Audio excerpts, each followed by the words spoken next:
Bonjour, bonne journée, bonne fin d'après-midi et surtout bonsoir, c'est Marius qui vous parle. Nous sommes le dimanche 4 avril. Wow, wow, wow. Que se passe-t-il? Je ne sais pas, il y a eu un Eh bug. ben on reprend, c'est pas grave, on est des pros. Nous sommes le dimanche 4 avril 2021, il est exactement 11h30 et nous voilà de nouveau réunis pour l'enregistrement du 60e volet de l'Entrepod en direct de Podren, mesdames, messieurs. Ouais. Alors, aujourd'hui, une équipe au grand complet, mais à demi, car nous sommes 4 de la troupe sur 8, donc la moitié, mais la bonne moitié. En gros, la chantilly sur le liégeois, la banana sur le split, les pruneaux dans le phare, la guémenée dans la galette, les bulles dans le champagne ou l'alcool dans le sous-chêne. En gros, le haut du panier. Car oui, le bas n'étant pas chaud pour parler en public, timidité oblige, vous connaissez Didouille, ce sera cette moitié d'Entrepod qui vous servira pendant 7h30. Mais, comme disait ma grand-mère, et ce n'est pas avec un panier percé que tu pars aux champignons, ni au hérisson, sursu si tu veux trouver des chardons moelleux. Ok, ça veut rien dire, je suis d'accord, mais le disais tout le temps. Donc je voulais vous en faire partager. C'est avec bravoure et fierté que je vais vous présenter la team du jour. Et en ce week-end, Pascal, il est bien présent. On aurait raté ce rendez-vous pour rien au monde. Ah oui, Podren, le rêve pour qui aime l'alcool et faire des belles fiestas rodées de sous-chêne. Oh mon Dieu, que j'aimerais voir ça. Mais pas pour lui. Pour lui, c'est plutôt Gina ou Cacolac, ou au pire, un verre de cidre, mais avec une telle quantité d'alcool, je ne réponds plus de rien, et lui non plus. La seule fois où je l'ai vu se retourner avec 20 centilitres de kir, Dame Didouille a failli appeler le 15, c'est dire pas fort sur l'alcool le gars. Mais bon, sa moitié et moi buvons pour lui, puis il faut bien qu'il ramène la voiture, j'ai nommé Monsieur Lulu. Bonjour. Ah, et quand Ton micro, on Ludo. parle du haut du panier, hein, on voit à peine ses cheveux qui dépassent. Et pourtant, il est bien debout dans le panier. L'homme de tous les courages, sur qui on peut se reposer, la main forte, le poil luisant. Avec cette petite étincelle au fond des yeux, hein, que si elle jaillit, donnera naissance à l'horrible JR, son double alcoolique, qui, je me demande bien s'il aime le chouchen et la décadence, celui-là. Peut-être nous fera-t-il l'honneur de décortiquer les chroniqueurs ici présents et le reste de la team cachée derrière leur écran. Toujours est-il qu'ils sont bien là, tous les deux, pour notre plus grand plaisir. J'ai nommé Arnaud. Bonjour. Bonjour deux fois du coup. Ah, et qui je vois, mais oui, ce petit maître vénéré. Alors lui, pas de soucis. Sous-chêne, bière, cidre, blonde, rousse, brune, ambrée, tout ce qui a des bulles et qui peut apporter de l'alcool et de la bonne humeur, c'est pour lui. L'investigateur de l'Entrepod, le créateur des ondes, l'immense, le généreux, le chef, comme il se fait appeler. Le gars à qui je donne en dernier mon coup de cœur et qui ne me dit même pas « Marius, putain, bordel, l'émission, c'est dans 20 minutes !» Non, lui, il me dit Marius, la prochaine fois, tu pourras me le donner un tout petit peu plus tôt, mon petit chat. » Alors, il est gentil, il est mignon, il est sympa. Alors, c'est à toi de reprendre les rênes de l'émission. Montre, on montre ce que 4 gars sympathiques peuvent faire avec pas grand-chose aujourd'hui. Ce sera la team Sous-chêne et l'entraîneur, le coach, c'est Nico. À toi, mon grand. Eh ben, disons que dans le merci, c'est 4 garçons dans le vent. Alors Ludo, si je peux me Oui, permettre, t'es ton vraiment micro, dans le vent tu avec souffles ton micro. beaucoup. Ouais. Ah, c'est horrible. C'est Faudrait bizarre. que tu l'éloignes un petit peu, voilà, pour nos auditeurs, pour les gens qui sont en live, parce que nous sommes en live pour cette édition de Podren 2021. Donc c'est la 3e fois qu'on est au programme de Podren, 2e fois à distance, mais on est là, on est en live, on est parmi vous. Vivement qu'on puisse y retourner pour de vrai, parce que s'ils veulent bien de nous, hein, parce que visiblement, Vu le bordel. compliqué avec nous. Parce que c'est quand même quelque chose de se produire devant un public, de discuter avec d'autres podcasteurs et surtout de rencontrer des auditeurs. Alors si vous nous écoutez, on espère pouvoir vous y croiser très prochainement et pourquoi pas d'ici l'année prochaine. Alors, si vous nous suivez régulièrement, vous savez que malheureusement notre épisode qu'on devait faire la semaine dernière a été annulé, hein, pour les raisons que vous savez, mais ça n'est que partie remise, c'est ce qu'on espère. Et puis pour notre retour, il y a un mois, on a eu plein de super messages de nos auditeurs nous disant qu'on vous manquait, que vous étiez très heureux de nous retrouver. Et donc ça fait très très chaud au cœur et ça nous motive encore plus à continuer. C'est de dire Alors la vie de aujourd'hui, merde qui Cœur avec les doigts. Je sais pas le faire d'ailleurs. Je vois ça. Alors c'est pas radiophonique, mais si vous regardez la vidéo, vous voyez qu'il sait pas faire un cœur avec les doigts, quoi. Donc aujourd'hui, comme tu l'as dit, Marius, on est en équipe assez réduite. Freddy, c'est son anniversaire, donc il a préféré pas venir. Il a d'autres priorités. Donc bon, voilà, on peut le comprendre. Donc il y a forcément non plus pas Christelle à nos côtés. Au fait, je me posais des questions. Vous avez des news de Christophe là, suite à la dernière chronique d'Arnaud. Vous savez si c'est pas mangé avec son cheveu. Non, malheureusement, il était pas dispo, Christophe, mais ça fait longtemps qu'on l'a pas vu, donc on lui fait des gros bisous. Et on espère sur le se retrouver crâne très prochainement en poussant un petit peu les mèches, et puis voilà. Didouille, elle fait sa timide, voilà. Mais peut-être qu'elle passera faire un petit coucou, je sais pas, Ludo, est-ce qu'elle a prévu de passer une tête? Non, pas vraiment. Ça dépend, si elle est encore en pyjama, ça va être compliqué. Je crois qu'elle est sur la partie de l'écran qu'on voit pas là. Plutôt vers le bas. Ok. J'avais pas compris, moi, je suis trop con. Et puis Starlet, elle est là, elle est à côté de moi, mais comme elle m'a dit, j'ai galéré à me débarrasser des Kenkyu, c'est pas pour me les taper dans l'entrepode, donc vous ne la verrez pas, vous ne la verrez plus. Mais en fait, elle participe quand même un tout petit peu à Podren, puisque si vous suivez l'édition depuis hier, elle fait partie de la programmation musicale avec Saperli Starlet, et je crois que même que Marius il est dedans aussi, avec le morceau qui passe. Voilà. Ouais, ça se pourrait bien, ouais. Et donc Oui, ça doit bad être, guy. je crois, exactement, je crois que ça doit être la première fois en 8 ans qu'on a aucune fille au micro dans une émission de l'Entrepode. Donc, Eh avec voilà, l'Entregas, ça va c'est pas être top. ça va. Voilà, je sais pas si ça va le faire baisser, on verra bien. En tout cas, on est prêts de se retrouver tous ensemble et tout le monde autour de la table. Voilà. Avant de lancer l'émission, voilà, on prend notre temps parce que nous on a 1h30 par rapport à tous les autres qui ont 1 heure pendant Podren. Nous on est tranquille, notre cool, décontracté. Je voulais saluer une initiative complètement folle. On en parlait tout à l'heure, celle de Gauthier. Donc de l'Entrepode, ils connaissent un peu.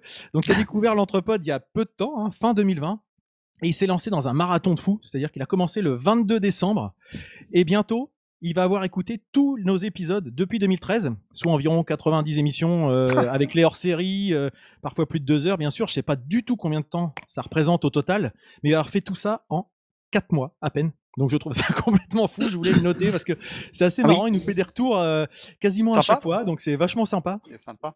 Et puis ça rafraîchit la mémoire parce qu'on se rappelle pas toujours de tout ce qu'on a dit. Et avec le recul, des fois c'est décalé ou c'est un petit peu drôle, voire les deux. Quand on avait présenté les nouveautés du futur à une époque, c'est-à-dire Snapchat ou la 4G, comme étant les technologies, voilà, on était quand même à la pointe de la technologie. C'était fou. Ou par exemple, ce qui me fait rire, c'est quand il découvre qu'il mange des frites saucisses de Marius chaque année au puce moto. Tu vois, c'est des petites choses, des petites anecdotes assez marrantes. Comme quoi, le monde est petit. Quoi. Bon, et donc aujourd'hui, oui, vas-y. Vas-y, mais puisque rapidement, du coup, tu as regardé un peu This Is Us, j'ai vu ça passer. Exactement. Et c'est déjà avoir un petit retour.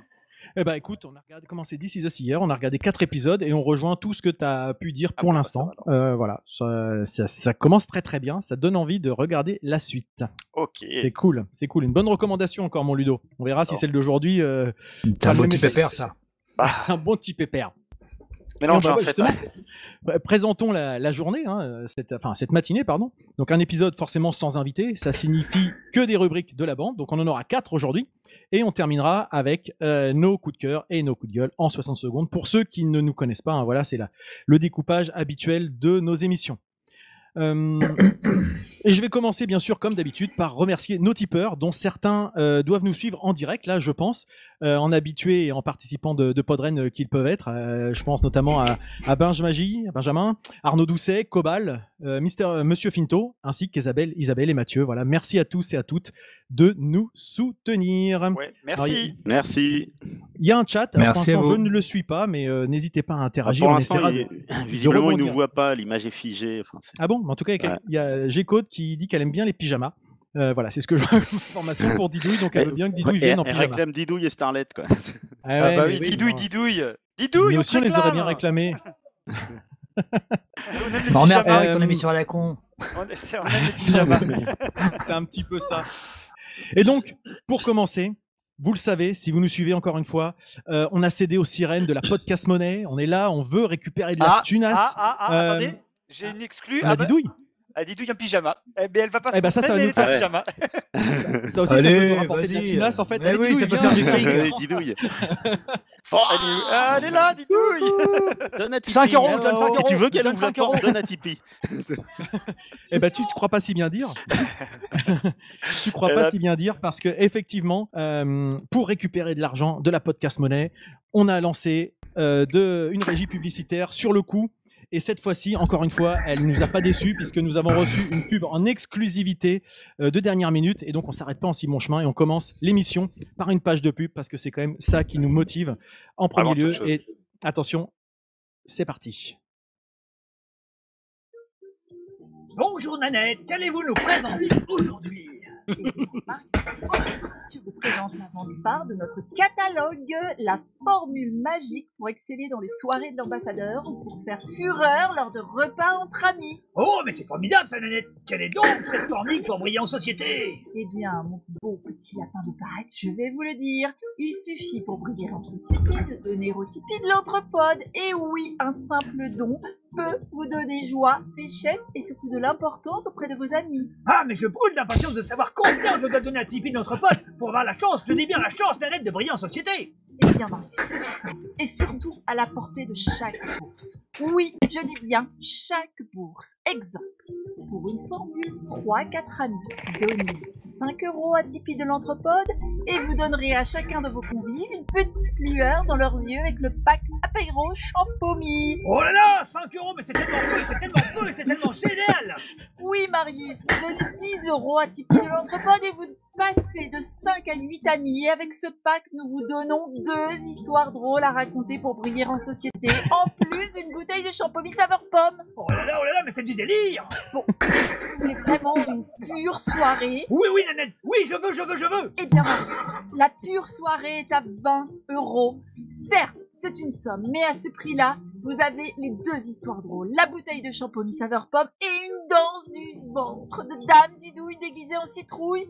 Si vous avez la chance de prendre cette option à Halloween. Ah, mais alors là, je fonds. Vous voulez dire, Nanette, que si je donne 20 € à Tipeee de notre pote, je repars avec 2 histoires drôles pour briller en société, une bouteille de Champomy saveur pomme et une danse du ventre de Dame Didouille déguisée en citrouille. Oh là là, mais c'est terrible, je fonds. Alors, toi aussi, si tu veux briller en société, donne à Tipeee.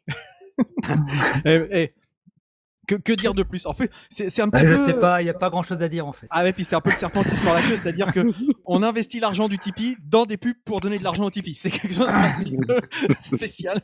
Donc voilà, en tout cas, je trouve moi que c'est de l'argent quand même vachement bien investi, encore une fois. On a quelqu'un de très créatif. Je sais pas qui c'est, ce créatif fou qu'on a au bout du film, mais en tout cas, ça mérite.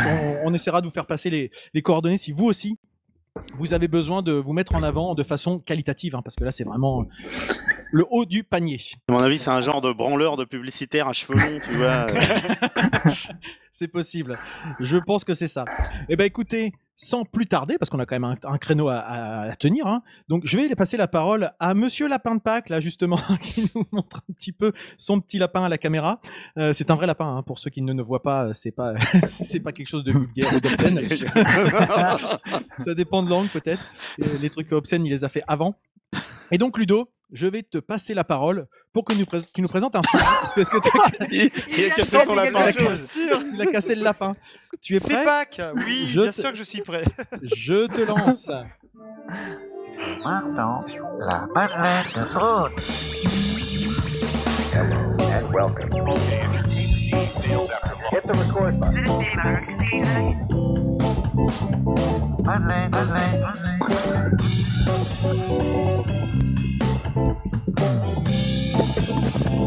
Allez, il t'a plu le film? Alors, Eh bien, nous parles-tu d'un film cette fois-ci? Mais oui, je vais parler d'un film. Oh, c'était compliqué, hein. Mais voilà, on y est arrivé, voilà. Alors, c'est que c'est Pâques aujourd'hui, enfin Pâques aujourd'hui, demain. Et donc Pâques, qui dit Pâques, dit week-end de célébration religieuse où l'on renoue avec le sens du sacré. L'occasion, mes fidèles apôtres, de découvrir ou redécouvrir un classique, une œuvre tournée vers la foi. Pour moi, c'est important. La croyance religieuse, l'aspiration de l'humanité à trouver des réponses aux questions qui la taraudent, eh bien, c'est de ça dont j'ai envie de vous parler aujourd'hui. Alors, bon, je pourrais vous causer d'un paquet de choses, parce qu'il y a un paquet de films qui tournent autour de tout ça. Je pourrais vous causer de Jésus de Nazareth, de Franco Zeffirelli. Je ne sais pas si parmi vous, il y en a qui l'ont vu, mais c'est un film qui était sorti en 77. Un film sorti en 77, 2 parties. Mes parents m'avaient emmené avec mon frangin voir ce film-là à l'époque, au cinéma. Le truc, la fresque où en fait on retraçait la vie de Jésus de la naissance jusqu'à la mort. Oh là, voilà. Bref, une reconstitution minutieuse de la vie de Jésus, un pensum sublime. Enfin, sublime, je ne sais pas si c'est vraiment le terme, mais en tout cas, c'était quand même quelque chose à voir. Mais je ne vais pas vraiment vous parler de ça, parce que c'est un peu chiant. Voilà, on va l'écarter celui-là. Du coup, je me suis dit, c'est un bon argument. Ouais, ben oui, je pourrais parler d'un truc un petit peu plus, un peu plus fun, quoi. Genre La Passion du Christ de Mel Gibson, sorti en 2004. Ça, c'est un bon film gore, vous voyez, un truc un peu bien, un peu trapu. Voilà. Celui-là, pareil, finalement, je l'ai esquivé. J'avais envie d'un truc un petit peu plus léger. Du coup, je me suis dit, bah ouais, mais il reste peut-être le Scorsese, là, La Dernière Tentation du Christ. C'est plutôt pas mal, ça et tout. Ouais, le problème, c'est que je l'ai pas vu celui-là, donc c'est un peu compliqué pour vous en parler. Mais je trouve que c'est sympa. Puis bon, c'est le mec, il est sur sa croix, et puis il y a Satan qui vient le voir et qui lui dit, bah tiens, je vais te soumettre à la tentation de vivre une vie ordinaire d'un mec marié avec des gosses. Bref, juste pour l'anecdote, j'en profite, une petite parenthèse, hein, vous connaissez mes comment on appelle ça, quand je pars un peu tes vices. dans mes travers. Avec ton escalier, quoi, tu vois. Oui, parce que pourquoi je trouve ça rigolo, c'est que je vous ai parlé tout à l'heure de Jésus de Nazareth de Franco Zeffirelli. À l'occasion de la sortie de La Dernière Tentation du Christ, je vais citer Franco Zeffirelli, qui avait donc réalisé Jésus de Nazareth, avait dit à l'époque, il avait traité le film de Scorsese de pur produit de la chienlit culturelle juive de Los Angeles qui guette la moindre occasion de s'attaquer au monde chrétien. Bref, ambiance. Autant vous dire que sur ce climat-là, moi, mon père l'avait vu, le Scorsese, juste avant de foutre le feu au cinéma.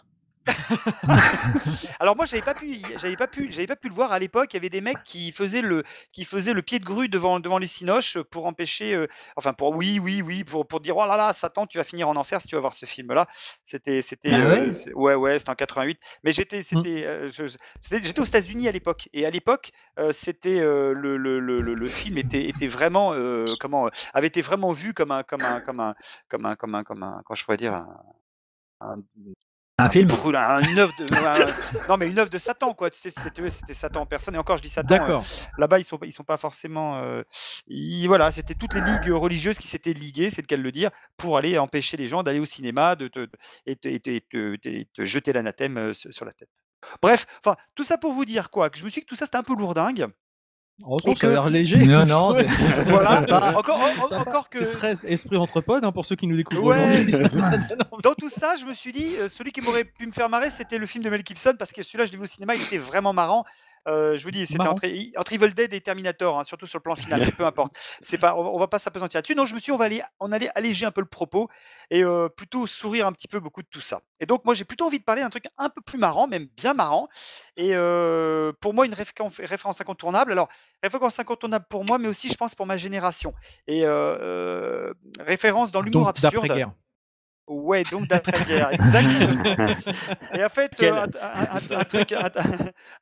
un truc qui est vraiment une référence dans l'humour absurde et qui a influencé un paquet d'humoristes, notamment français. Ça va des Nuls au Robin des Bois, et même en passant par Eric et Ramsey, en fait. Bref, je sais pas si vous avez deviné, moi j'ai deviné en tout cas, ça tombe bien. Je vais parler bien sûr du film des Monty Python, La vie de Brian. Voilà, je pense que voilà, exactement. Un film de Monty Python réalisé par Terry T'aurais dû Jones. Me le dire avant, j'aurais pu passer une petite illustration sonore là pour finir. Non, je comptais mais il ne le savait pas encore il y a des minutes. Tu voulais le faire à la bouche, c'est ça? Voilà, exactement. Et oui, parce que j'ai beaucoup hésité sur le film que j'allais évoquer, et puis celui-là est quand même un film vraiment, pour moi, vraiment à découvrir absolument. Alors, ce que je mesure pas, c'est ce que j'ai dit tout à l'heure, c'est par rapport, on parlait de génération. Moi, je suis né en 70, donc après, évidemment, ce film-là, moi, m'a marqué à l'époque. Maintenant, je ne mesure pas ce que les Monty Python signifient en fait pour des générations peut-être plus jeunes. Pour moi, je sais ce que c'est, je sais ce que ça représente, je sais pas pour les autres. Donc, je mesure pas en fait l'impact que peut avoir ce film-là. Donc, c'est pour ça que je voulais en parler, en me disant, au pire, les gens pourraient aller le revoir. Et dans l'idéal, le découvrir, là vraiment, il faut aller le voir, parce que vraiment, quand on voit ce film-là, on mesure à quel point ce film est vraiment à l'origine d'un paquet de choses. Oui. Alors, très très vite, les Monty Python, juste pour présenter un petit peu pour ceux qui ne les connaîtraient pas. Voilà. Alors, les Monty Python, c'est qui? C'est quoi? Qu'est-ce à dire? Les Monty Python, c'est une troupe britannique qui s'est rendue vraiment célèbre en Angleterre fin 69, début 70, avec une série de télé d'anthologie à l'époque qui s'appelait les Monty Python Flying Circus. Donc voilà, ils ont vraiment. Starlet m'a offert le coffret il n'y a pas très longtemps. Visible sur Netflix. Ah oui. Voilà. Et alors là, L'intégralité. Ouais. alors voilà, cette série-là, pour le coup, ils ont officié entre fin 69 et 74, et donc vraiment, c'est là vraiment qu'ils ont acquis leur lettre de noblesse. Et c'était diffusé par la BBC. Alors donc ces gars-là, c'est 6 mecs, il y a Graham Chapman. En fait, on va en reconnaître des noms, hein, Terry Gilliam, Il y a un John petit buzz, là. Cleese. Il y a un buzz, c'est moi peut-être, non? Je sais pas. C'est bon? Marius, non? J'entends Non. rien. Non. Bah non, Donc- moi j'entends rien, tout va bien. Pourquoi moi Donc, tout de suite quoi? Je sais pas. Parce qu'il fallait bien quelqu'un, donc pour ça- Voilà, Pardon, c'est excuse-nous, pas, Ludo. pas beau, monsieur, vous me censurez. C'est Oh, c'est un- Ludo, c'est apparemment, une bonne insupportable. nouvelle, tu fais le buzz. Je fais Vas-y, buzz, continue. waouh. Oh putain. Donc je disais, donc en fait cette troupe-là, on en connaît certainement. J'en reparlerai un peu. Terry Gilliam, Terry Jones, Michael Palin, John Cleese, Graham Chapman, Eric Idle. Voilà, c'était 6 gars qui constituaient donc les Monty Python, avec des fortes personnalités chacun. Savoir juste que Terry Gilliam est le seul Américain, sinon ce n'était que des Anglais, qu'une bande d'Anglais, quoi, une bande de roast beef, hein, voilà. Non, non, j'adore l'Angleterre. Donc, comme je vous dis, et leur marque de fabrique, c'est l'humour absurde principalement. Donc, c'est là-dessus qu'ils ont vraiment fait toute leur renommée. Après l'arrêt de la série en 74, les Monty Python commencent une carrière au cinéma. Et donc, ils vont commencer une carrière au cinéma avec leur premier film, en fait, qui est connu, qui était effectivement Monty Python Sacré Graal Oui. en 75, qui est vraiment. Alors, je vais pas trop m'étendre là-dessus parce que c'est pas le sujet. Burn Mais the Witch. voilà, exactement. Bon, c'est là encore une fois. Alors, alors un film encore assez relativement avec une structure assez à sketch entre guillemets, Ouais. si vous voulez, hein, dans l'idée. C'est vraiment, avec le suivant en 75, en 79 avec La vie de Brian, que là pour le coup ils vont avoir un film qui va être beaucoup plus structuré dans l'approche avec une histoire, quelque chose de beaucoup plus, pas réfléchi, mais en tout cas voilà, plus structuré en termes de narration. Alors bon, je parle de La vie de Brian, et La vie de Brian, de quoi ça cause pour ceux qui ne le sauraient pas. Alors, La vie de Brian, c'est simple, on suit la vie d'un type ordinaire qui s'appelle Brian Cohen. Et ce Brian Cohen, qu'est-ce qu'il a comme particularité? C'est que, en fait, il est né dans l'étable voisine de Jésus. Et il est né à la même heure, au même moment que Jésus, ce gars-là. Et en fait, pendant toute sa vie, donc on va le suivre au début, et puis 30 ans après, on va suivre ses pérégrinations à ce gars-là. Et toute sa vie, enfin, toute son histoire va se retrouver vraiment intimement mêlée avec la vie du Christ. Mais en fait, ça se retrouve mêlé, mais dans un bordel complètement hallucinant, en fait. C'est juste complètement délirant. Et je dirais même que le film alors on va le suivre jusqu'à, je dirais, jusqu'à la fin de la vie de Jésus, qui est la crucifixion, en fait. Mais enfin, quand je dis la fin de la vie de Putain, Jésus, tu oui, m'as spoilé la fin de la vie de Jésus. toi. non, oui, c'est la fin de la vie de Jésus, mais je parle de la fin officielle de Jésus. Enfin bref, en tout cas, on va suivre tout ce parcours-là jusqu'à l'épisode de la crucifixion sur le Golgotha. Je sens que j'en dise plus, en fait. La seule chose que je peux dire, c'est qu'il est juste impossible. Réellement, enfin, il est impossible de résumer ce film. En tout cas, c'est pas qu'il est impossible de le résumer, c'est juste que ce qui est très difficile, c'est que le film est un télescopage de situations complètement surréalistes, de personnages improbables, de dialogues complètement porte-nawak. Et tout ça s'enchaîne sans temps mort, comme je dis, jusqu'à un final, et là, c'est ce qu'on a parlé, jusqu'à un final chanté en C'est chœur, fou. complètement surréaliste. Et c'est vrai que je voulais pas trop le dévoiler, parce qu'encore une fois, je pense que le film, en gros, le plaisir du film, c'est aussi la surprise de découvrir les Oui. gags, de découvrir les enchaînements, de découvrir les chansons. Et c'est pour ça que finalement, je voulais pas trop, pour ceux qui l'ont pas vu, j'ai pas trop envie, en fait, de m'étaler là-dessus. Sachez juste que, parce que quand même quelques petits trucs pour donner, entre un Brian qui vend des casse-croûtes dans un amphithéâtre, qui en fait sont en fait des organes de gladiateurs morts, hein, que sa mère elle ramasse après les combats. Vous avez des organisations terroristes qui traversent le film. Alors, des organisations terroristes bureaucratiques. Alors, vous avez le Front populaire de Judée, hein, qui va se battre d'ailleurs contre son adversaire, Galilée Libre. Galilée Libre qui poursuit exactement le même objectif. Et c'est exactement le même but. Voilà. Vous allez aussi avoir donc toute une foule complètement fanatisée qui va prendre Brian pour le Messie, hein. Bon, je spoil pas vraiment, Ah, voilà, hein, tu spoil, voilà, bravo. non, pas vraiment, parce que c'est vraiment. On se rend bien compte qu'à un moment, Brian va être pris pour le Messie, que c'est tout ce concours de circonstances qui va l'amener sur ce parcours. Et en fait, ce qui est drôle, c'est comment en fait la foule va interpréter le moindre de ses faits et gestes à ce Brian pour en faire en fait une espèce d'idole, hein, d'idole religieuse. Alors après, vous avez aussi tout un d'autres personnages comme la mère qui est un personnage, je veux dire, qui est joué par Eric Idle, c'est juste à mourir de Oui. rire, puisqu'en fait, elle joue une espèce de mère juive complètement vénale. Voilà, ce sont vraiment, encore une fois, et vous avez même une participation surprise je devrais peut-être pas le dire, Bah je le non. dirai pas d'ailleurs finalement. L'avais écrit, je De ne le quel- dirai pas.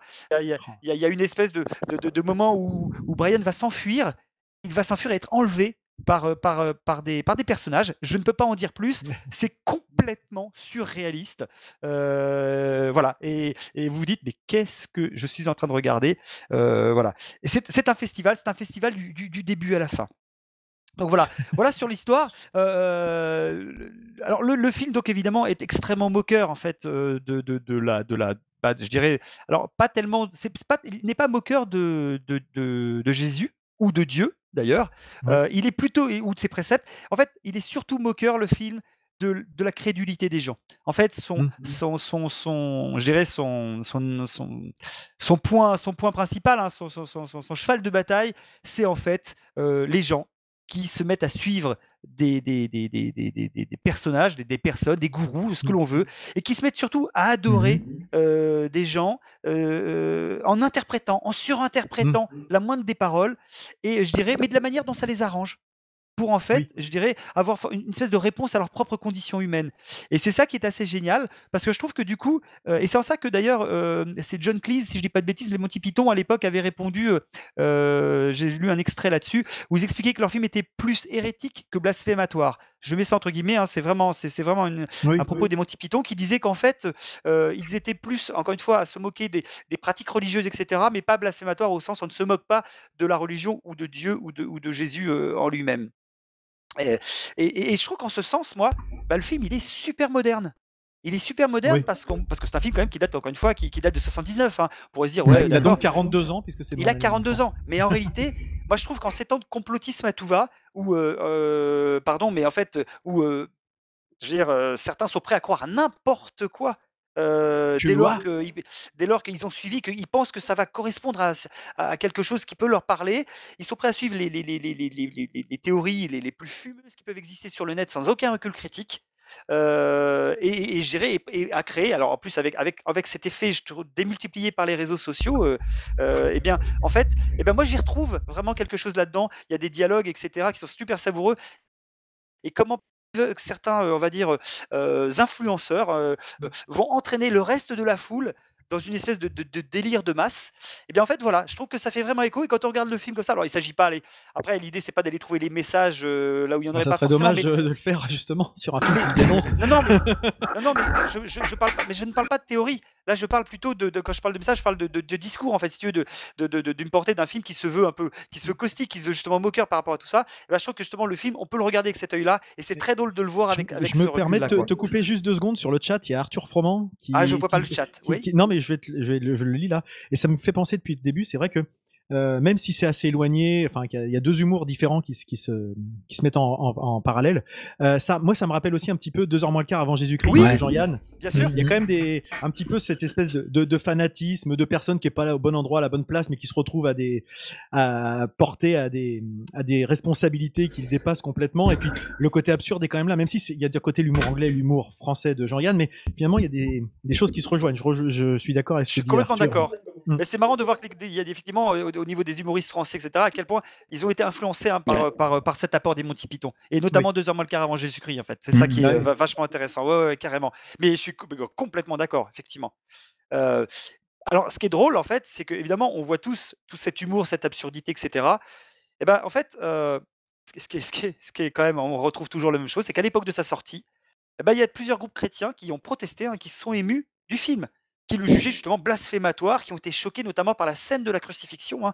Là, encore une fois, je ne peux pas trop en dire, mais cette scène de crucifixion, on va dire, chantée, voilà. Always look on the bright side of life. Moi, je peux pas siffler. Voilà, exactement. Bon, c'est quand même un monument, une chanson qui avait été écrite par Eric Idle de Monty Python. Et en fait, il faut savoir que le film a été interdit dans plusieurs villes en Angleterre. Et alors, ce qui est drôle, et alors ça, j'ai récupéré l'info sur le net. J'ai trouvé ça assez marrant, c'est que c'est des conseils municipaux qui ont pu interdire le film, et même dans certaines villes où il n'y avait pas de cinéma, ce qui est super drôle. En fait, quand et je trouve que l'absurdité jusqu'au bout. Voilà, j'ai trouvé ça génial en fait Tu m'étonnes. comme anecdote parce que c'est là pour le coup on est vraiment dans un truc voilà. Bon après voilà, il a été interdit 8 ans en Irlande, il a été interdit 1 an en Norvège, ce qui a fait dire dans une publicité en Suède que le film est tellement drôle que les Norvégiens ont dû l'interdire. Ça, je trouve ça marrant. Voilà, et ben, je trouve que ce genre de truc-là est drôle parce que justement, encore une fois, ça participe justement à cette aura du film. En fait, on est complètement dedans. Donc voilà. Juste deux, trois petites choses. Ça, c'était un peu l'accueil du film. Par contre, le film, effectivement, a très bien marché par ailleurs. Hein. Quelques petites choses alors, que je ne savais pas, que j'ai appris en faisant 2-3 petites recherches sur le film. C'est que alors les membres de l'équipe, alors je m'en doutais, mais je pensais pas dans cette mesure-là, puisqu'en fait j'avais reconnu des acteurs, puisqu'en fait la troupe elle est là, hein, ils sont 6 dans le film. Et bien en fait, hormis c'est Graham Chapman qui joue 2 ou 3 rôles identifiés, sinon les 5 autres jouent 40 rôles à eux 5. 40 rôles. En fait, c'est juste que c'est un truc de dingue. C'est-à-dire qu'en fait, entre l'un va jouer le rôle de la mère, l'autre va jouer le machin, le syndicaliste et en même temps l'autre va jouer le Néron, enfin Pilate, Ponce Pilate, pardon. Voilà. Et en fait, ils se mélangent tous là-dedans et c'est super drôle. Puisqu'en fait, entre que ce soit des gens de la foule, que ce soit l'ermite, que ce soit tous, en fait, c'est eux qui incarnent ce personnage-là. Et donc, du coup, on peut aussi revoir, quand on a vu le film, on peut le revoir en s'amusant et en prenant vraiment plaisir à essayer de retrouver le truc. Film absolument à voir en VO, hein. Par contre, je précise, c'est super important. Oui. C'est pas que je ne fais pas mon snob, c'est pas genre mais enfin les voix des personnages sont tellement drôles en fait. Encore une fois, je pense à Eric Idle quand il joue le rôle de la mère de Brian. C'est un festival, c'est un festival hystérique. Ouais, non, mais c'est vraiment sympa, ouais. Ce que je veux dire ensuite, et dernière petite anecdote assez marrante. Savez-vous qui a produit le film? Alors là, pas du tout. Non, je l'ignore. Aucune idée. Mais en fait, il faut savoir que le film, le président du conseil d'administration de EMI, qui avait EMI Film, qui avait décidé de financer le film, eh bien, a refusé à la dernière minute de financer le film. Et en fait, le projet a été sauvé par George Harrison, des Beatles, exactement, qui en fait a créé une société de prod qui s'appelle Handmade Films, juste pour financer le film. Et c'était 5 millions de livres hein, de budget, le film. Il a financé, il a puisé dans sa fortune personnelle, il a hypothéqué sa baraque pour que le film puisse se faire. Ouais, carrément. Et en fait, ça c'est une anecdote, ça. Ouais, et l'histoire dit qu'en fait, l'histoire dit que il avait lu le script et qu'il voulait voir le film, ce qui a fait dire au Monty Python qu'en fait c'est en fait le billet de cinéma le plus cher qu'on ait jamais vu au cinéma, quoi. Donc ce qui est marrant, quoi. Voilà. Pour finir, juste savoir que les Monty Python après ce film-là ont réalisé un autre film ensemble qui s'appelle Le sens de la vie. Il y a un tracteur qui passe. Il y a un hélicoptère là. Ou un avion, ouais. Après ce film, c'est chez Monsieur Marius. C'est chez moi. C'est la machine qui sort. Je vais essayer de faire ce qu'il faut pour. Vous inquiétez pas. Je reviens. Et donc les Monty Python après ce film ont réalisé donc un autre film qui s'appelle Le sens de la vie en 1983. Oui. Toujours réalisé par Terry Jones. Et là où on est plus proche de la structure à sketch. Je vais pas m'apesantir sur le film parce que encore une fois, je voulais surtout parler de la vie de Brian aujourd'hui.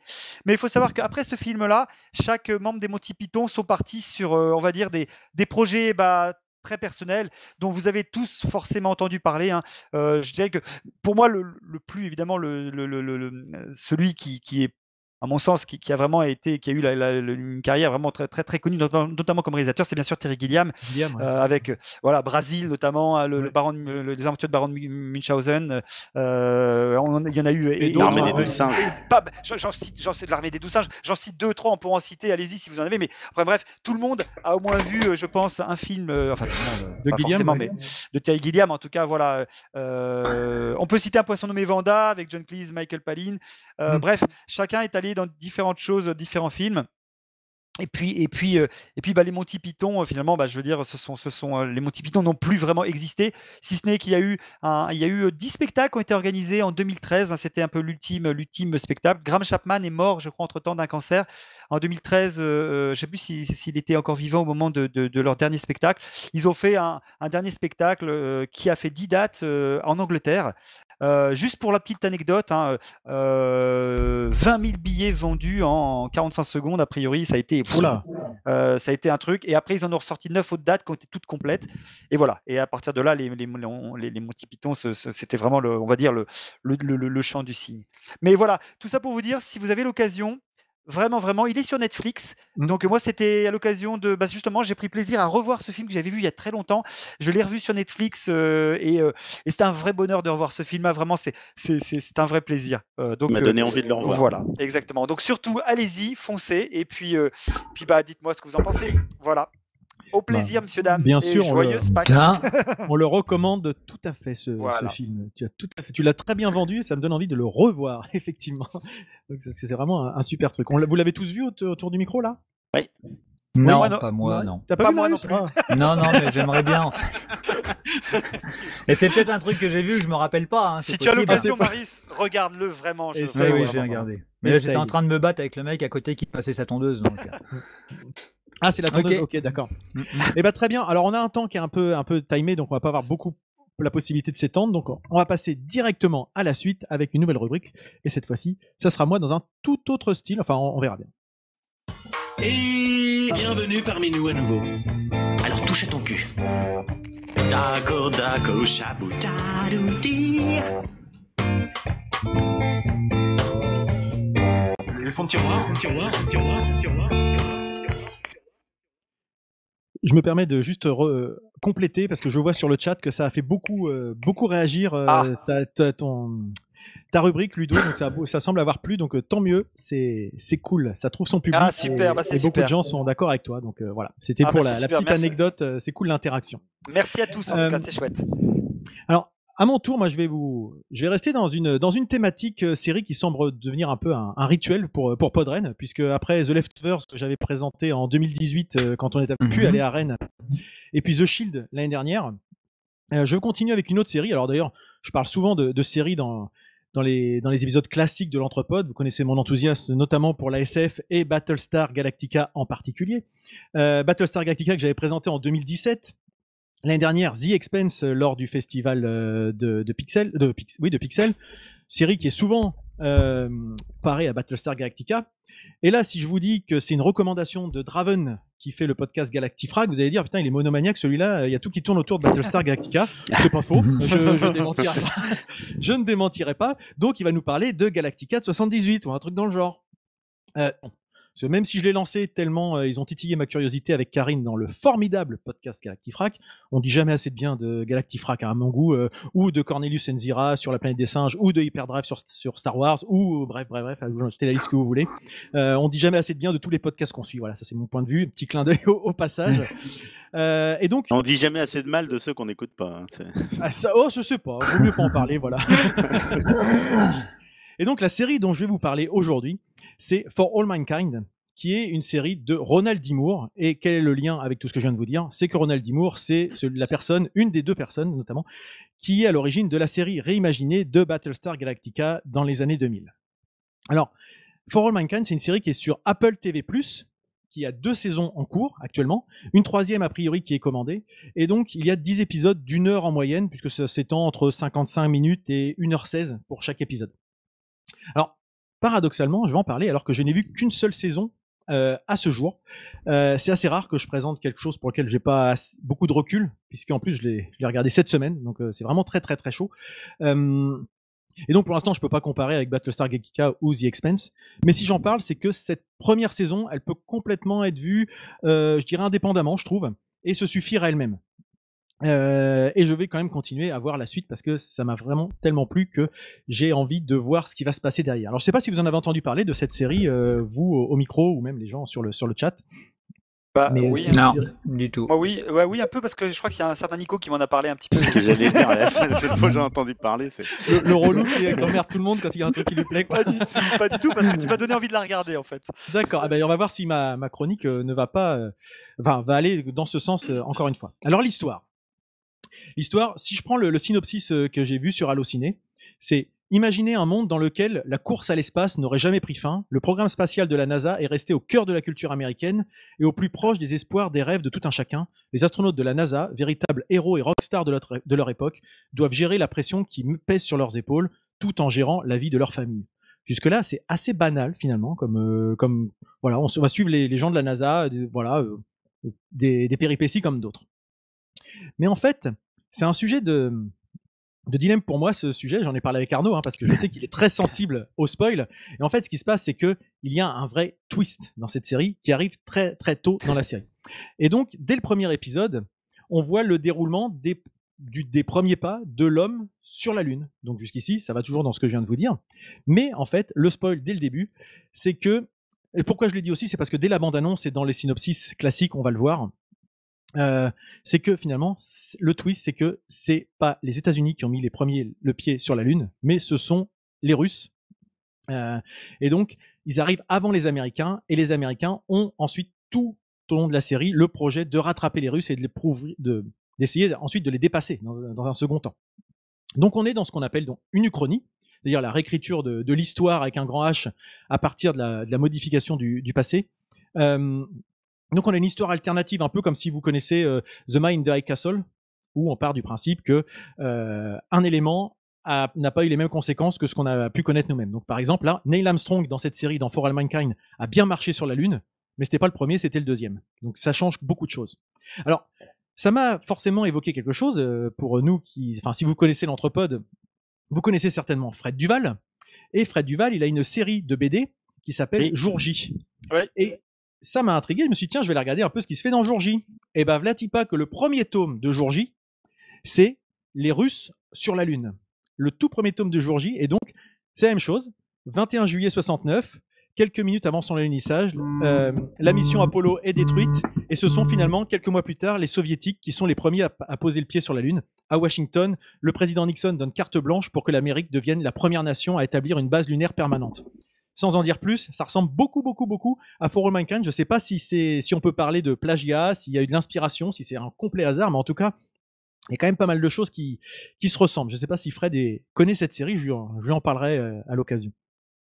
Donc, évidemment, il s'avère que ce twist, qui est un élément scénaristique, ça aurait pu être réalité, parce qu'en fait, il s'en est pas fallu de peu que, historiquement, ça soit les Russes qui arrivent les premiers, enfin les soviets en tout cas, qui arrivent les premiers sur la Lune, puisque dans la course à l'espace, ils étaient les premiers avec Spoutnik et Gagarine. Ils avaient beaucoup d'avance sur les Américains au début des années 60. Donc ça s'est joué à pas grand-chose.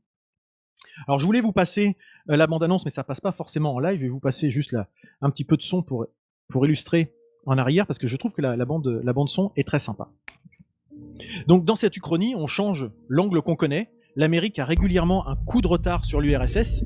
Donc on est très loin de l'Amérique triomphante telle qu'on peut la connaître nous actuellement, qui a une vocation un petit peu à donner le là de ce qui se passe dans le monde, à faire un petit peu la morale peut-être, entre guillemets, enfin voilà, sans forcément plus de jugement de valeur que ça, mais en tout cas c'est un peu ce qu'on vit. Et on est plutôt dans une Amérique qui se pose des questions sur ce qu'elle est. Et comme dans Battlestar Galactica ou dans Watchmen, que j'ai également présenté, le contexte imaginaire, il est surtout là pour parler du monde dans lequel on vit nous, dans le monde réel finalement. Et comme dans Watchmen, on a forcément à la tête du pays un autre président que celui qu'on a connu, et cette fois-ci, ce n'est pas... non, je sais plus comment il s'appelle. Robert Redford. C'est Robert Redford, voilà. Là, c'est Ted Kennedy qui succède à Nixon. Et on a donc forcément des choses qui diffèrent par rapport à ce qu'on a pu connaître. Alors, qu'on connaisse ou pas la véritable histoire des États-Unis ou de la course à l'espace, c'est pas forcément important finalement. Ce qui est important, ce sont les personnages et ce qui leur arrive. Parce qu'on a beaucoup de parcours croisés, que ce soit au niveau des personnages principaux, les astronautes et les personnes de la NASA, ou les personnages, je mettrai entre guillemets, secondaires, qui en fait ne sont pas si secondaires que ça. Ce sont les familles de ces personnes de la NASA, la famille mexicaine qui a traversé la frontière et dont la fille est passionnée d'astronomie. On va la suivre aussi en pointillé tout au long de la série. Et en fait, tout le monde a quasiment son moment marquant dans la série. Et c'est très, très intéressant parce qu'on voit vraiment l'importance des interactions et des valeurs humaines avec quelque chose qu'on avait déjà dans Battlestar Galactica, c'est-à-dire la volonté de mettre en avant ce qu'on va appeler peut-être des minorités, c'est pas le bon terme, mais en tout cas les personnes qui n'ont pas forcément droit au chapitre, souvent, ou qui sont reléguées au second plan. C'est-à-dire que là, on a des vraies femmes fortes, on a des homosexuels aussi à des responsabilités, on a des minorités qui se retrouvent au premier plan, et ça se passe dans les années 60-70 aux États-Unis. Finalement, dans cette Amérique à la traîne, paradoxalement, l'ouverture d'esprit s'est faite d'une façon peut-être un petit peu forcée, c'est-à-dire que l'Amérique a été un peu chamboulée sur ses fondations, et les droits civiques, les droits globaux ont été un petit peu mis en avant, plus mis en avant que finalement ce qu'on a pu connaître dans la réalité. Et c'est un petit peu des fois par la force des choses que l'Amérique doit avancer sur le sujet de la société, puisque elle est obligée de faire à chaque fois de rattraper la Russie, qui elle a des fois des coups d'avance sur ces sujets-là. Alors ça peut être paradoxal, encore une fois, c'est pas du tout, ça se veut pas du tout forcément réaliste. Mais comme c'est dit plusieurs fois dans la série, il y a des personnages qui disent « The world is changing ». Et en fait, on suit au fil de la série comment ce monde change, évolue, et comment même les personnages évoluent au fur et à mesure de la série. Donc on se retrouve avec des femmes qui sont promues à des postes de haute responsabilité, les droits des homosexuels qui sont votés. Forcément, ça fait grincer des dents de certains personnages partisans du statu quo dans la série, et certains propos sont assez abjects. Je vous cache pas que justement les défenseurs du statu quo vont avoir des choses un petit peu du genre, mais ça vous pose pas de questions d'avoir. Vous avez vraiment confiance au fait que ça soit une femme qui soit votre chef. Vous pensez pas que tout va foirer. Enfin, c'est ce genre de choses où si vous êtes homosexuel, surtout le dites pas parce que ça va nous faire perdre la face aux Russes, etc. Enfin, vous voyez. C'est ce genre de propos qu'on peut avoir, je les ai pas notés. Par contre, Nico, tu peux me dire en quoi tu trouves ces propos abjects juste J'attendais, toi, j'essayais justement. Et justement, quand je dis que finalement c'est abject, c'est ce que j'allais dire. Finalement, c'est représentatif de ce qui a pu être dit à une époque, ou même de ce qui se dit encore. On va pas se leurrer, c'est loin d'être derrière nous tout ce genre de propos.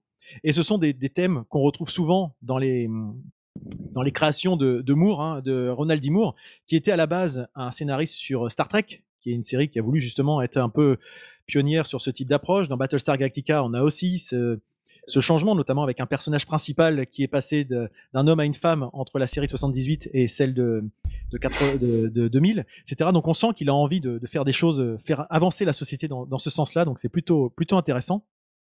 Et quand je disais que finalement l'histoire avec un grand H tel qu'on la connaît n'était pas forcément importante, c'est-à-dire que on a forcément la guerre froide en trame de fond, mais c'est loin d'être le ressort narratif principal, un peu facile auquel je m'attendais. Je m'attendais vraiment à ce que ça soit, on inverse les rôles et puis on voit comment ça marche. Non, finalement, c'est quelque chose. La menace est là pour les Américains, mais finalement, c'est pas du tout ce qui les motive dans leurs actions au quotidien. Et justement, ça s'entrechoque régulièrement avec les intentions politiques qui, elles, sont expressément exprimées, justement, avec les présidents successifs et leurs représentants qui veulent en faire des marqueurs emblématiques. Ils veulent que tous les personnages de la NASA soient des marqueurs de rapport de force sans tenir compte finalement des possibilités techniques et réelles qui peuvent exister, en disant nous on s'en fout, l'important c'est l'image que ça renvoie. Ça fait un petit peu penser à un président pas si lointain qu'on a pu connaître par le passé. Voilà. On s'en fout un peu de la science, l'important c'est l'image. Et voilà. Je pense que cette série-là, elle est sortie aussi à ce moment-là avec des messages pour la réalité, puisqu'elle date de 2019. Et d'ailleurs, pour vous dire que la menace n'est pas très prégnante, c'est qu'on voit très rarement des représentants soviétiques dans la série, quoi. On est vraiment autour des personnages qu'on retrouve. On ressent pas forcément l'opposition, les méchants contre les gentils, très caricatural, très manichéenne. Quoi qu'on pense des deux idéologies, c'est pas du tout par rapport à ça, c'est de se dire voilà, on n'est pas du tout dans ce rapport de force et dans ce jugement de valeur et dans ce côté donneur de leçons. Et donc, comme tout un chacun, c'est leur vie, leur drame, leurs amours et leurs angoisses qu'on suit. Les personnages en fait sont incarnés. C'est pas des stéréotypes qui sont là pour véhiculer des messages. Et les personnages sont vraiment très importants. Notamment, on voit les problèmes quand ils sont sur la Lune. Ce sont des sujets assez terre à terre qui les occupent. Comment s'occuper, comment faire en cas de blessure, comment faire face à l'angoisse du grand vide et l'esprit qui se détraque, qu'on perd un peu la boule, etc. Quand on est loin de ses proches. C'est vraiment des choses très très très très bien jouées, je trouve. Enfin, très bien écrites surtout, parce que l'écriture de la série est au top. Le scénario, comme les personnages sont fouillés, sont crédibles. Du coup, on se prend d'affection pour les protagonistes et on est pris par les enjeux ou par les questionnements de tout un chacun, leurs choix moraux. Et la série est très intéressante parce qu'on arrive à suivre plusieurs histoires sans se perdre, parce que ça reboucle très régulièrement, etc. Et moi, je trouvais ça vraiment passionnant. comment dire, ce qui est intéressant, c'est comme c'est une uchronie, on ne sait pas forcément ce qui va se passer. Quand c'est un récit historique, on sait qu'un tel est mort, tu parlais de Jésus, on sait un petit peu sa fin, comment ça s'est passé, etc. Là, on ne sait pas puisqu'on part d'un point de départ et ça part sur un tout autre chemin. Donc, finalement, on ne sait pas à quoi s'attendre. Il y a des surprises, il y a des personnages morts dans notre réalité qui ne le sont pas dans la série et inversement. Donc, ça surprend également. Là, c'était pour l'histoire. Le fond, la forme, je vais en dire 2 mots, c'est-à-dire que la réalisation, je la trouve super belle. C'est très réaliste. Alors réaliste, ça veut pas dire crédible, mais en tout cas, c'est super beau, un peu comme on pouvait voir dans Battlestar Galactica, dans le sens où tout est là pour être fonctionnel et pas forcément beau. C'est-à-dire qu'on est vraiment dans quelque chose qui est potentiellement réaliste. Voilà, les vaisseaux sont abîmés, les gens sont pas toujours bien coiffés, machin. Alors souvent quand même, mais il y a quand même cette espèce de volonté de rendre du réel. Les scènes sur la Lune sont assez magnifiques. La reconstitution des années 70 est vraiment top, voilà, que ce soit les maisons, les voitures, l'état d'esprit, les musiques, tout ça c'est vraiment top. On voit l'évolution de la salle de la NASA au fur et à mesure des lancements qui se modernisent. C'est vraiment par petites touches en fait. Si on est attentif aux détails, on voit plein de choses. Il y a un mélange d'images tournées avec des images d'archives, avec des propos qui sont déformés, avec de temps en temps c'est des photomontages, de temps en temps ce sont des images d'archives, etc. Forcément, Ted Kennedy en président des États-Unis, ça n'a pas existé, donc c'est difficile de reconstituer à partir d'images d'archives. Donc, il mélange le tout pour que ça soit crédible. Et là, il y a quelques effets numériques un petit peu ratés, par moment, paradoxalement. On se dit, tiens, là, ça choque. Donc, du coup, que le reste est tellement parfait, de mon point de vue, que quand il y a un petit truc un petit peu en dessous, ça saute aux yeux. En tout cas, ça m'est arrivé 2-3 fois. Mais c'était vraiment une super série. Et la bande originale est vraiment cool, je trouve, entre les créations, je dirais, spécifiques et les musiques, je dirais, intradiégétiques qui sont utilisées pour me remettre dans l'ambiance de l'époque des années 70. Je finirai par une approche sur les acteurs. Alors les acteurs, ils sont top aussi. Il y a très peu d'acteurs connus, j'y reviendrai tout à l'heure, mais en tout cas, enfin de mon point de vue, en tout cas, moi je les connaissais pas.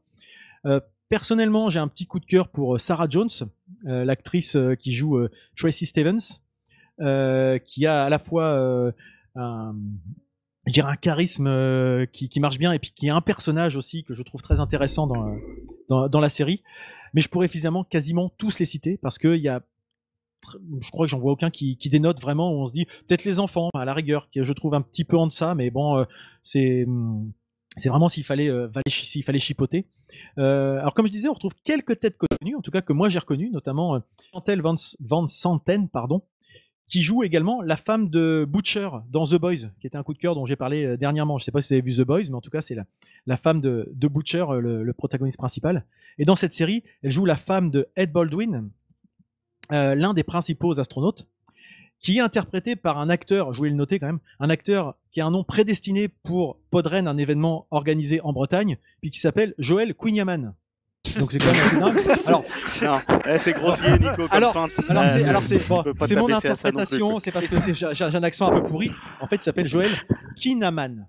Voilà, mais c'est quand même ça m'a fait marrer. C'est le premier nom qui apparaît à chaque fois depuis une semaine. Je vois Joel Kinnaman et bon, voilà, je peux pas m'empêcher d'entendre Quinyaman dans ma petite tête. Mais pour revenir à ce que je disais juste avant, là je l'ai présenté Chantal Van Santen comme la femme de. Parce que la femme de Butcher est là la femme de Ed Baldwin, mais dans la série son personnage évolue et finalement bien qu'elle soit plutôt hostile au changement de la place des femmes. Au début c'est quelqu'un qui est très selon des principes, selon des valeurs, la femme elle est là pour tenir le foyer, etc. Dans la société il faut surtout pas déborder, mais en fait on suit son parcours et sans trop en dévoiler, elle évolue et c'est fait par petites touches, c'est fait parce que de temps en temps par la force des choses malheureusement elle est obligée d'évoluer, mais aussi par rapport aux rencontres qu'elle peut faire dans la série, des choses qui peuvent lui donner envie de se poser des questions sur son rôle, sur sa place, etc. Et puis on a un autre acteur que j'ai reconnu tout de suite, au début je savais pas qui c'était, c'est Chris Bauer, qui joue Dick Slayton, l'instructeur et le chef des équipes de vol de la NASA, qui était le shérif torturé et alcoolique Andy Belfleur dans True Blood. Je sais pas si vous avez regardé True Blood, mais il a une tête assez... il joue souvent un rôle de flic en fait, et là il joue un rôle d'inspecteur, donc quelqu'un qui est très... un visage un peu fermé, etc. Mais c'était intéressant de le retrouver. Donc là, c'était pour revenir sur les acteurs, mais j'ai fait un focus sur 3 d'entre eux, mais vraiment, ils sont tous vraiment très très bons de mon point de vue. Je ne sais pas si tout le monde a vu la série. Donc c'est vraiment une série que je recommande, même si encore une fois, je n'ai vu qu'une saison pour l'instant. Peut-être qu'il y a des choses qui vont évoluer. Je sais que la deuxième saison a l'air de partir un petit peu plus sur l'affrontement Amérique-États-Unis. On verra comment ça se... Amérique-États-Unis, URSS, États-Unis. La guerre de sécession, quoi. Ça. Voilà, c'est ça. C'est ça. Mais en tout cas, c'est quelque chose, moi, qui m'a beaucoup plu. Alors, je sais pas si ça vous donne envie de suivre, mais... Ah si, carrément. Carrément. Ouais. Tu as dit combien d'épisodes pour une saison? 10. 10, hein. 10 par saison, c'est sur Apple TV+. Apple TV+, vous pouvez l'avoir pendant 7 jours gratuits, je crois, si vous voulez le tester. Voilà, c'est pour pouvoir l'écouter. C'est des épisodes d'une heure, quoi, à peu près. C'est ça. C'est plutôt 1h, 1h05. Il y en a quelques-uns qui sont un peu moins, et le dernier qui fait 1h16. Voilà. D'accord. C'est comme ça l'idée. Voilà ce que je pouvais vous dire, en espérant que ça a intéressé aussi les gens dans le chat. Oui, est-ce que je j'ai vois, pas du tout le non, temps alors de... ce que je vois pas du tout en fait, Nico. Non, ils ont même dit, tiens Jean-Lien d'ailleurs, non vraiment c'est insupportable, sortez-le. Non, tu as Draven, voilà, c'est crédible, voilà, justement très intéressant car crédible par rapport au rideau de fer de l'époque où on découvre que ce que font les soviétiques au dernier moment, notamment. Voilà. Oui, parce que alors, je vais pas plus reprendre parce qu'on a le timing, mais l'idée c'est effectivement de dire les Russes sont aussi à l'aveugle, les Américains sont à l'aveugle de temps en temps parce que ils découvrent les choses une fois qu'elles sont faites et effectivement ils sont tout le temps en train de parier sur l'avenir en disant est-ce qu'on va être devant, est-ce qu'on va être derrière. Il y a beaucoup de paris, ils savent pas toujours à quel point en sont les Russes. Voilà. Donc ce que je pouvais vous dire sur For All Mankind, et encore merci Draven d'avoir mis en avant cette série parce que j'ai passé un très bon moment. J'en profite pour saluer le Doc Zaius. Oui, tout à fait. Le t-shirt Gojira, c'était pour aussi rendre hommage au bruit, en fait, en même temps. Hein. C'est voilà. Ok, je vais laisser la parole à Marius. Je sais pas si on aura le temps de faire nos coups de cœur, en fait. Hein, mais bon, c'est pas grave. Moi, ça va être rapide. C'est pas très grave. Marius, je te lance ton jingle. Et puis, tu vas nous dire de quoi tu veux parler. Oui. As-tu vu les belles quenouilles? Les belles quenouilles dans le marécage! As-tu vu? As-tu vu? As-tu vu? As-tu vu? Belle de merde. Il m'avait manqué. Bon, on n'a toujours pas compris quelle était la thématique de cette rubrique, mais c'est pas grave. C'est un peu le principe. C'est ce qui en fait tout le sel. Ouais, voilà, c'est pour ça. En fait, il me ressemble bien ce jingle parce qu'en fait, ça n'a rien à voir avec vous. Moi, je vais pas présenter de Galactica, de machin, de rien. Non, moi, je voudrais vous parler d'un manque. Et en fait, voilà, je suis encore parti à la déroute. Je voudrais vous parler d'un manque. Ce qui est bizarre chez moi, c'est que depuis un an, en fait, je suis certainement la personne à qui rien n'a manqué. En fait, j'étais super content. À chaque reconfinement, c'était une explosion de joie à la maison. J'avais une vie de saltimbanque, donc de photographe, de père, de mari, de travailleur. Car oui, je suis obligé de travailler, car si j'attendais un salaire de l'entrepode, en fait, je serais sous les ponts.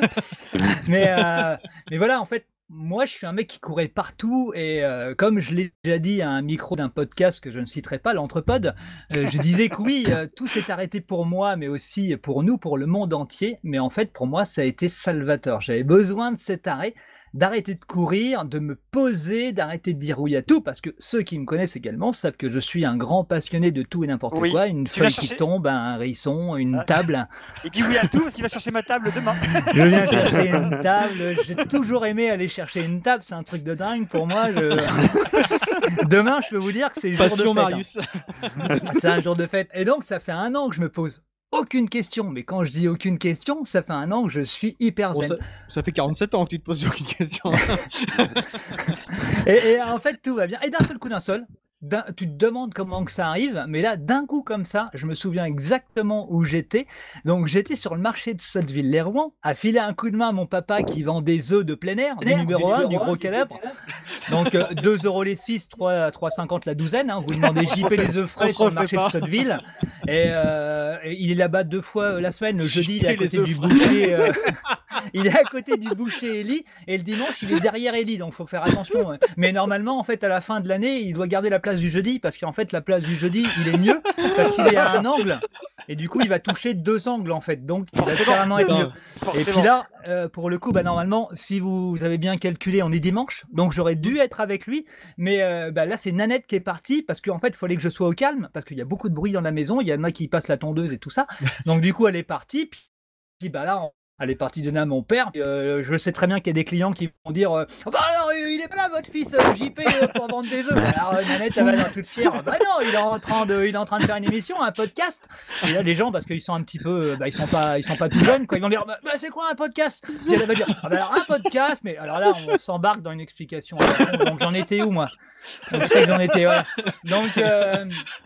Du coup, et là, tu sais pas pourquoi, je reprends ma chronique, comme ça, c'est reparti, j'ai ressenti un manque de dingue. Il était sur le marché, 11h32, mais pas un manque de restaurant, pas un manque de voyage, non, un manque complètement bizarre. Mais en fait, je sais pas si ça vaut la peine que j'en parle ici.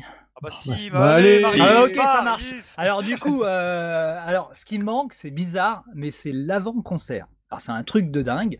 Le moment où la salle se remplit, où il y a une ambiance qui plane, le calme avant la tempête, les murmures des gens, cette lumière légèrement feutrée, la scène légèrement éclairée, et en fait où tout le monde discute entre eux, en fait, les gens qui sont assis, qui discutent tout doucement, et ce moment où la lumière tombe, où là on a une clameur, voilà, il y a un truc qui se passe en fait, il y a une clameur qui se fait entendre, c'est vraiment bizarre, et je suis sincère pour le coup, j'ai raconté plein de conneries avant, mais là c'est vrai, et c'est pas le fait d'être sur la scène et de jouer, parce que vous savez très bien, je suis musicien, c'est pas le fait de prendre des photos, vous savez, je suis photographe, non, c'est cet avant-concert quand on est dans la salle, quand il y a cette ambiance, et c'est vraiment cette ambiance qui me manque, ce truc magique qui est là, l'instant d'avant, et le pire c'est qu'en fait quand tu as une vie normale, tu te rends pas compte, tu vas à un concert, tu passes un moment, ça s'arrête, la musique démarre, tu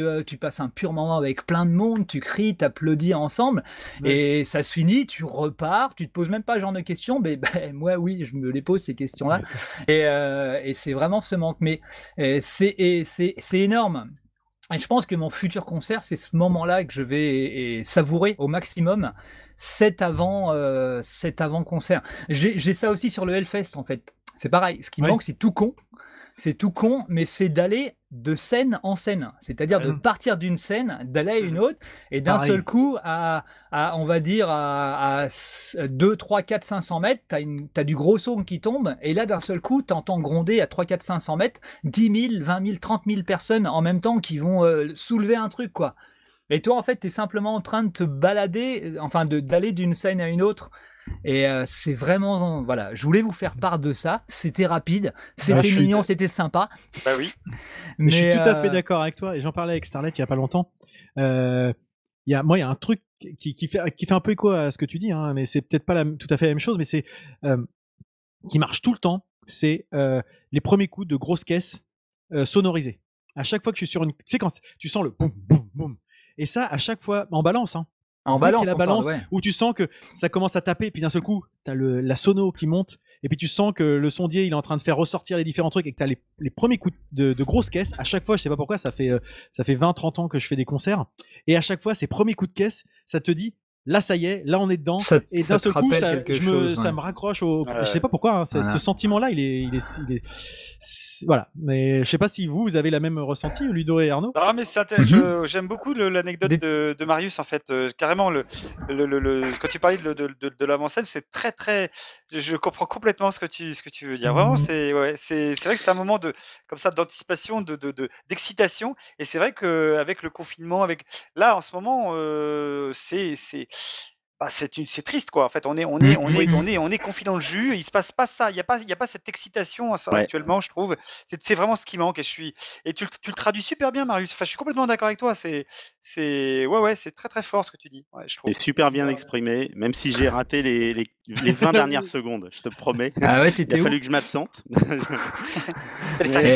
Mais bon, c'est bientôt sa rubrique. On connaît ça rituel. Mais non, mais j'étais carrément en phase, plus sérieusement, vraiment sur le côté l'avant-concert, voilà, ce qui va se passer à ce moment-là, l'espèce de petite montée d'adrénaline. Ce truc qui attend, qui surgit. Donc vous aussi, hein, qui nous écoutez, dans les le gens disent la même chose. Hein. Comment? Ah bon? Ils disent Il y où a plein ça? de gens qui sont dans le. Mais voilà, les. Ah putain, Le c'est seul bon qui ça, colle j'avais à pas vu cause des ça. bières À cause des bières renversées. renversées. Ouais. Ouais. Et il y a aussi Donc, G-Code qui dit j'adore le cafouillis de Marius. Mais Non, Et- j'étais bon Ce là-dedans. qui manque dans le Hellfest, mais oui, c'est le excellent. Hellfest. C'est Ouais. tellement vrai ça. Mais Ouais. on peut dire la même chose finalement. Ce que je disais en introduction, c'est vis-à-vis de Podren aussi. Là, c'est un. Oui. C'est un palliatif. Ouais, ouais. Mais c'est vrai que là, c'est super sympa de vous voir, etc. Mais là, on échange toutes ces choses, même en live, avec le chat, etc. Mais c'est pas pareil que, je me rappelle le premier Podren où on avait commencé, il y avait quelques gens qui étaient un peu curieux, se demandaient un peu ce que c'était que l'entrepod, et puis après, aller discuter tout de suite après l'émission avec les gens sur leur ça, c'était ressenti. cool. C'est complètement différent. Ouais. Alors là, l'avantage, c'est qu'on peut interagir en direct, mais cette proximité, ce côté très échange direct, partage, c'est quand même quelque chose qui est. C'est vrai que c'est ce qui nous reste manque. de ça, les échanges avec Thomas Crayon, avec Zaius, avec Fred, voilà, avec ouais, Draven, franchement, enfin on va pas faire on va en oublier sinon, donc désolé, mais toutes ces personnes-là qu'on a rencontrées, puis forcément l'organisation de Podren et puis la Ah non, grosse ça, déconfiture non, de moi, Ludo mais- lors du quiz, voilà, c'est des trucs qui nous restent comme ça, la honte qu'on s'est pris, voilà. Ouais, non mais vraiment, ouais, Marius, complètement d'accord avec ce que Donc voilà. tu viens de dire. carrément en phase. Alors, et on croise les doigts pour que ça soit bientôt Pour que qu'un ça mauvais redémarre. souvenir. Eh oui. Donc, si vous voulez nous faire part également de vos manques, 3615 entre pods, Marius vous à votre écoute. On saura prendre le temps pour vous aider dans cette phase assez compliquée. Sinon, là, entrepod.fr, vous l'avez juste derrière. Vous pouvez nous contacter comme vous Oh là voulez, là, ou sur les ouais. réseaux sociaux. Il a Waouh. arrêté le 3615. Magnifique. Le 3615, on l'a arrêté cette semaine, toi, c'est pas de bol. Ah merde. C'est Bon, pas bah, de bol. ok. Eh ben, merci beaucoup, Marius. Merci. Alors, bon, bah. Alors, il y a Didouille tiens, qui il y a arrive. une didouille, il y a une petite Il y a un bras de didouille. Didouille là. Une Ouais. didouille. Il y a un bras de Didouille et un Eh ben, lapin. Didouille, il y a Ah, un Didouille, petit, elle a un petit fabriqué ses lapin. Voilà, Ah. fait ses petits lapins de Pâques. Oh, les petits Oh, encore, lapins c'est vivants. pas loin des petites hermines de Podren. Faire Ouais. le ménage à la maison. C'est pour faire le ménage à la maison, elle dit. C'est des petits Oh, lapins de ménage. C'est un coup à se prendre un procès, ça, en prenant ce genre d'accent là maintenant aujourd'hui. Hein. C'est dangereux, faut faire gaffe. Eh ben, attends, en parlant de trucs dangereux et qu'il faut faire gaffe, je crois que la transition est toute trouvée. Voilà. Parce que Donc nous c'est un allons cadeau laisser pour la vous, les parole gars.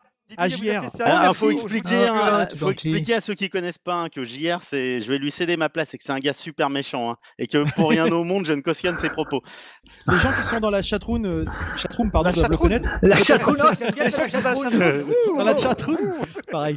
Et ben vous allez voir, JR, c'est l'alter ego maléfique d'Arnaud. Donc voilà, il est là pour nous apporter son point de vue sur la vie, sur plein de choses. Et ben c'est à lui. Mais pourquoi est-il si méchant?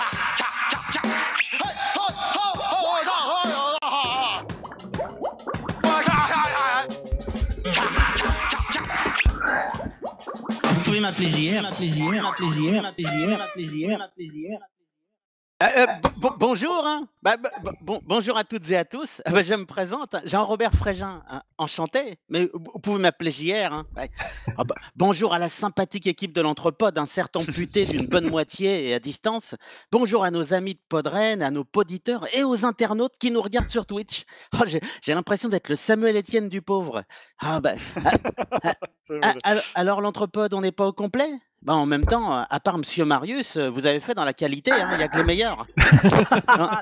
Un petit mot pour les absents tout de même. Mme Christelle, la petite nouvelle, elle n'a pas voulu venir, trop occupée à chercher les œufs de notre Monsieur Freddy National pour lui fêter dignement son anniversaire.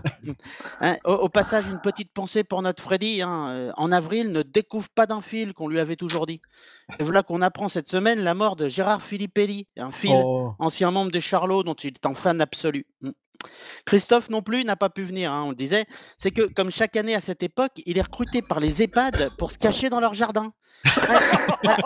Avec son crâne tout dégarni, ça fait un gros œuf tout lisse que les pensionnaires épargnés par la Covid auront plaisir à trouver et même à caresser, histoire de retrouver au passage un peu de chaleur humaine. Quant à Mme Didouille, qu'on a entreaperçue là, elle se réjouissait de participer, mais c'est à la suite des tests techniques de cette semaine, dont j'aurai l'occasion de reparler, qu'elle a été interdite d'émission. À cause de sa voix surpuissante, elle a endommagé 2 tables de mixage. Les organisateurs lui ont interdit de remettre les pieds à Podren. Et les habitués de Podren, ils se demandent forcément où est passée Mme Starlet. Mme Starlet, elle a démissionné de l'Entrepod en 2020. Oui, Ah, elle serait dans les parages, visiblement. Elle a démissionné de l'Entrepode en 2020. On le sait peu, hein, mais c'est Podren qui l'a poussée à cette extrémité. Elle avait clairement annoncé la couleur. Hein. Si on refait Podren, c'est la goutte d'eau qui fera déborder le vase. Hein. Je quitterai l'Entrepode. Voilà, c'est fait. C'est vrai que avec le rythme ralenti imposé par la Covid cette année, on a l'impression qu'un épisode sur 2 est un épisode à Podren. Ça devient lassant. Ouais. On a l'impression d'être dans un jour sans fin. Une épreuve usante, c'est très très long. L'impression de jamais en sortir. C'est comment ça la Covid? Non, moi je parle de Podren. Il est interminable ce week-end. Et dans interminable. Enfin, en fait, faut pas se le cacher, personne n'avait envie de venir à Podren, hein, surtout pas en distanciel. Parce qu'en présentiel, au moins, il y a à manger. Hein. Mais il n'y a que Monsieur Nico qui était vraiment partant dans le fond. Hein. Et faut dire que son petit plaisir de confiner à Monsieur Nico, c'est de faire Podren en slibard, avec un deuxième écran branché sur YouPorn, tout en cherchant à observer. Monsieur Nico, on peut voir vos mains, s'il vous plaît. Merci. Alors, Monsieur Nico, faute de volontaire, il a fini par imposer un tirage au sort. Réquisition, comme les personnels soignants, les gars. Hein. Et dimanche soir, quand on sera sorti de cette galère à 20h, je me mets sur mon balcon et je vous applaudis. Et voilà comment on se retrouve avec un Entrepode forcément un peu bancal. Ouais. Au fait, les organisateurs, vous nous entendez là? Je réalise qu'on avait oublié de vous prévenir lors des tests. Monsieur Marius, il capte mal. Non, c'est pas un problème de connexion, non, il capte mal, même en vrai. Hein. Ouais. Monsieur Marius, c'est l'incarnation à lui seul de l'économie du podcast amateur. Un micro à 20 balles, conseillé par l'équipe de Podren, et une intro à 2 balles. Oh l'enfoiré. Monsieur Nico, il dit souvent que Walter Proof, il a Pompidou, son chien. Et que lui, il a Marius. Regardez-moi son poil luisant et ses petits yeux brillants. On a envie de prendre sa petite gueule de Matthew McConaughey achetée sur Wish entre nos mains et d'y frotter le cuir chevelu. Je parle de Walter Proof parce qu'il intervient cet après-midi pour son WAPEX. Enfin, une spéciale son mystère. Une rubrique clé du WAPEX. Ouais. Alors, le WAPEX, c'est une émission d'1 heure avec 45 minutes de découverte sonore et 15 minutes de G-code qui laisse un message sur le répondeur de Walter pour expliquer ce que n'est pas le son mystère qu'elle n'a pas trouvé. G-code, vous la connaissez pas? C'est ce qu'on appelle techniquement une Bernard Lermite de podcast, un genre de tic podcastique. Ouais. Au fait, Mme G-Code, j'espère que vous êtes là sur Twitch. Hein. En fait, je dis ça, je l'avais écrit, mais je sais que vous êtes là. Hein. Vous vous souvenez qu'une fois que la Covid disparut, vous vous êtes engagé à accueillir dans votre boutique toute rénovée un intermittent de l'humour pour son spectacle Marketing du rire, là, dont je mets le lien dans le chat de Twitch pour les 4 auditeurs qui nous suivent. Quoi, du placement de produits? Pas du tout, c'est de l'information. Tiens, c'est parti, hop. Vous irez le voir tout à l'heure. Hein.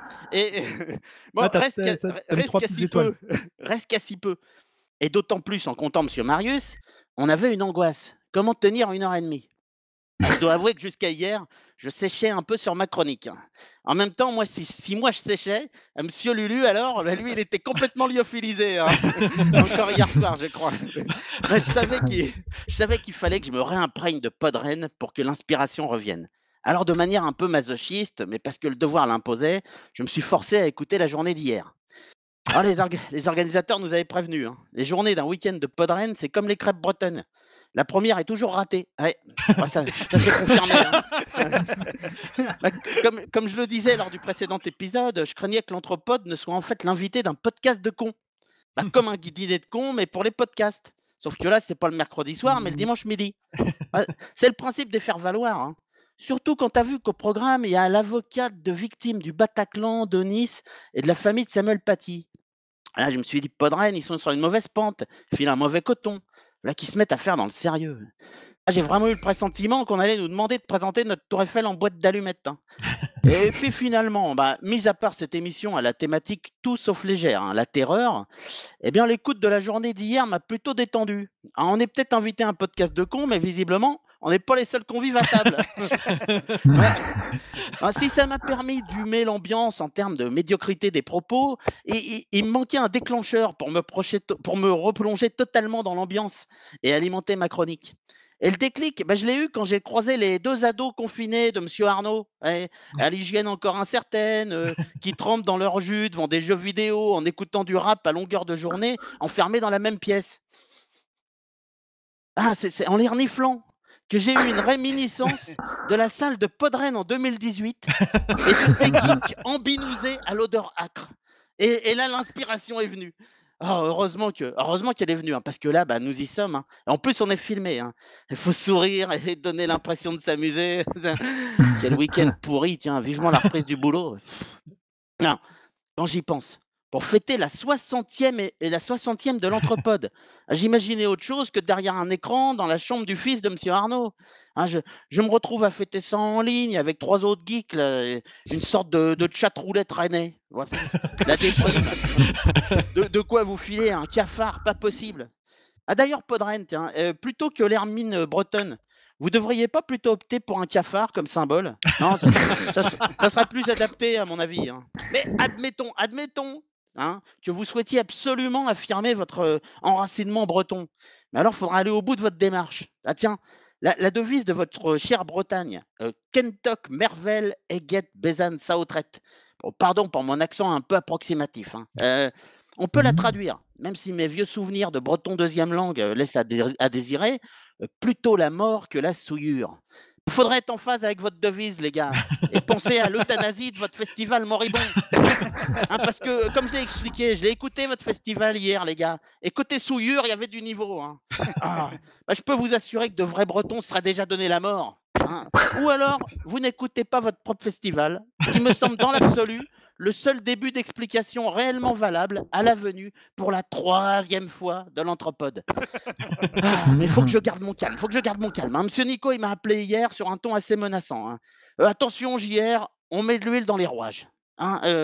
Faut pas cracher dans la soupe non plus. Non, faut pas cracher dans la soupe. Ils sont cool de nous accueillir à Podren, alors mollo. Ah, on ne me musellera pas, non mais cracher dans la soupe? Mais si Podren est une soupe, croyez-moi, c'est pas un petit potage maison avec des navets du jardin et des poireaux de la map du coin, saupoudrés de persil fraîchement coupé et parsemés de genièvre, hein. Non, tu parles, si Podren était une soupe, ce serait plutôt une grosse conserve de bisques de homard Liebig qu'on a ouverte 3 semaines plus tôt, qu'on a oublié au frigo et qu'on réchauffe au micro-ondes en se régalant à l'avance à l'idée de déguster le petit dépôt rosé qui s'est formé en surface, hein, qui se situe entre la croûte ramollie et la peau de lait trop cuit. Ouais. Voilà ce que c'est la soupe Podren. Ouais. Alors cette soupe, monsieur Nico, croyez-moi, quelque chose me dit que si je crache dedans, elle pourrait même être meilleure. Ouais, vous n'aurez pas ma liberté de penser comme le disait le philosophe. Ah, Podren. Ah, comme nous expliquait tout à l'heure monsieur Marius, le meilleur moment d'un concert, c'est certainement l'avant-concert, hein. L'attente, le petit verre de bière. Et il en sait quelque chose avec son expérience de Ken Kiyou, le groupe dont il était le batteur. Le meilleur moment d'un concert de Ken Kiyou, c'était clairement avant le concert, hein, quand les spectateurs avaient encore l'espoir qu'il soit annulé. Quel niveau de salopard. Les participants à Podren, ils ont évité le pire l'an dernier, hein, un concert live de Ken Kiyou. Merci la Covid, hein. Et la bonne nouvelle, c'est que la maladie a heureusement été éradiquée cette année, hein. Mais non, pas la Covid. Ken Kiyou. Podren 2022 pourra se tenir en toute sécurité en présentiel, sans risque d'apparition de cette dangereuse affection, symptomatique d'une perte sévère de l'audition et ou du bon goût. Ouais, le seul geste barrière connu était le port du casque. Non, pas du masque, du casque, anti-bruit. Ouais. Heureusement, Ken Kiyou s'est dissous un beau jour de 2021 où ses membres se sont enfin décidés à écouter leur propre album. mieux que la secte du temple solaire, un vrai suicide collectif. Ouais. Où voulais-je en venir? On croirait une chronique de monsieur Marius. Bah oui, Podren, c'est comme un concert pour monsieur Marius, justement. Le meilleur moment, c'est encore l'avant Podren. Ouais, oui, notamment quand on se retrouve sur le serveur Mumble pour tout préparer en amont dans la semaine qui précède en vue du jour J. Ah, on peut prendre rendez-vous à n'importe quelle heure du jour ou de la nuit, hein. Bon, les gars sont visiblement chômeurs ou intermittents. Bah, de toute façon, et tout ça, c'est blanc bonnet blanc, hein. Bon. Bah, et ils sont là à boire des binous en ligne, prêts à dézinguer quiconque ose se pointer dans leur salon gribouillis, hein, sans être ingénieur du son. Ah oui, alors l'équipe de l'Anthropode est arrivée à 20h, heure du rendez-vous, plutôt dans un bon esprit, genre préparation de festival sympatoche. En souriant, les gars de l'Anthropode, ils ont essayé d'entamer un dialogue sympathique.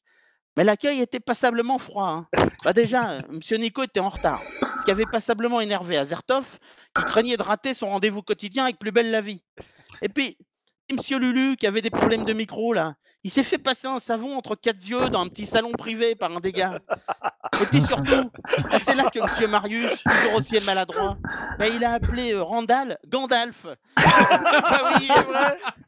Le faisant rentrer dans une colère noire. Moi, c'est Randall Flagg, mais le vrai fléau, c'est toi. Et tout sauf un king. C'est tout soudain enflammé. Ouais. Et c'est là qu'il a fait une victime collatérale. Monsieur Arnaud, qui avait rien demandé à personne. Randall l'a interpellé. T'as la version 1.3.2 de Mumble? Bah c'est n'importe quoi, tu me télécharges la dernière version, puis tu reviens. Avant ça, tu me parles pas, espèce de cave. Hein. Ah, c'est bien un loser de l'Anthropode, hein, quand tu sais que le meilleur d'entre eux, c'est Nico, c'est de dire le niveau, quoi. Ah bah ça y est, les gars, leur voilà. Ah bah bon, le NAS, tu m'entends là? C'est quoi cet écho insupportable? Bon, tu vas dans configurer, réglage. Là, tu mets l'annulation multicanaux de l'écho sur désactivé. Ton maintien de la voix, il est bien à 0,58. Oh les gars, le loser. Il a son maintien de la voix à 0,47. De toute façon, vu le contenu d'un Anthropode, qu'on les entende ou pas, ça changera pas grand-chose. Oh l'abruti, t'as une qualité à combien? À 0,96 kilobits? Bon, ça ira pour cette fois, mais qu'on t'y reprenne pas. Hein. Pas si vite. Dernier détail. Dans ta sortie audio, c'est quoi ton tampon de gig par défaut là? Quoi? 10 millisecondes? Mais t'es un gueudin? Qu'est-ce qu'on va foutre de toi, mon pauvre?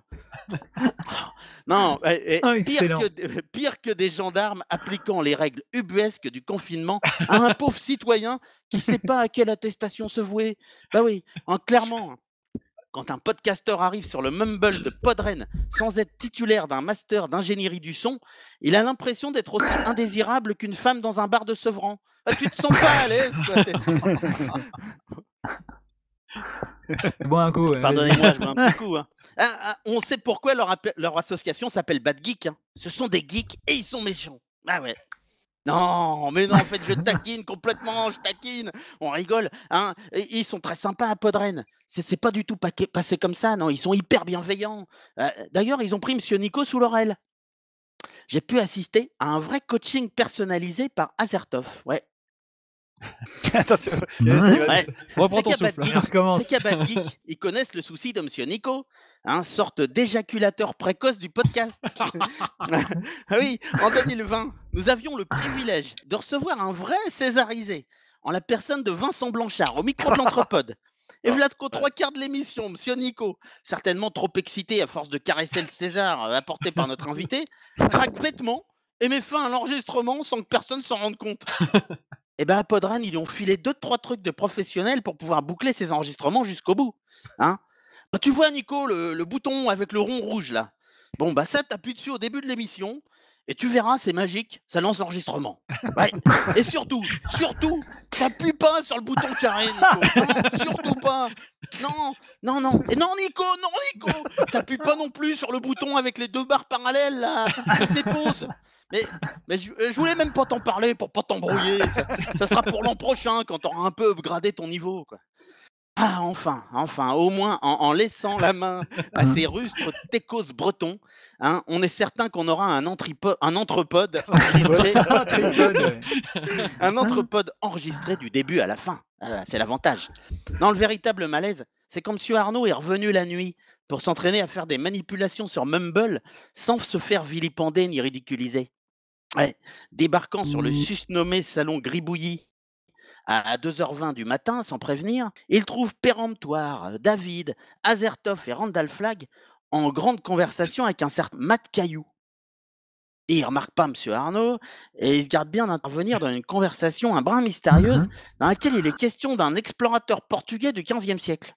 Alors il se fait discret, il y est question de céder les droits de Podren à Magellan. Matt Caillou, Magellan. Bah c'est là qu'il a compris.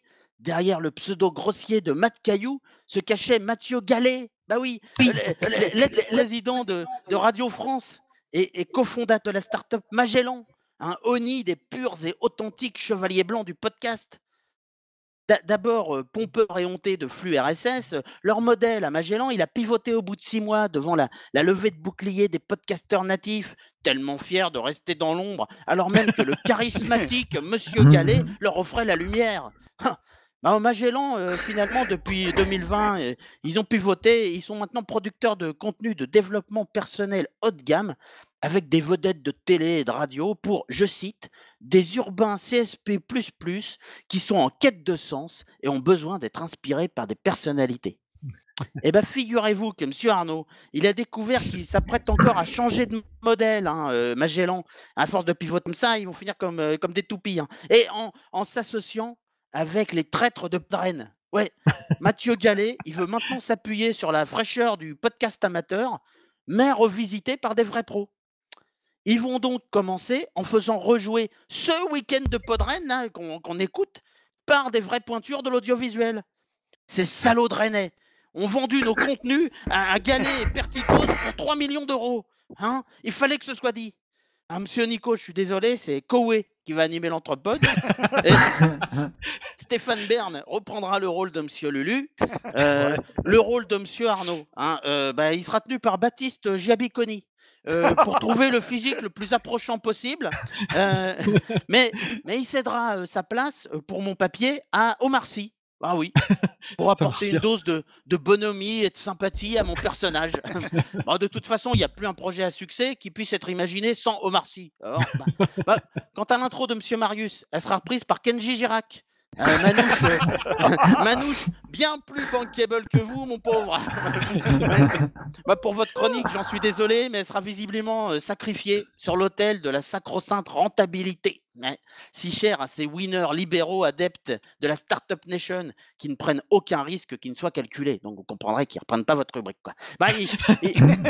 Et il en sera de même pour tous les podcasts présents ce week-end. Je crois que Youpi la vie sera rejoué par Flavie Flamand, Sophie Davant et Cyril Ferraud.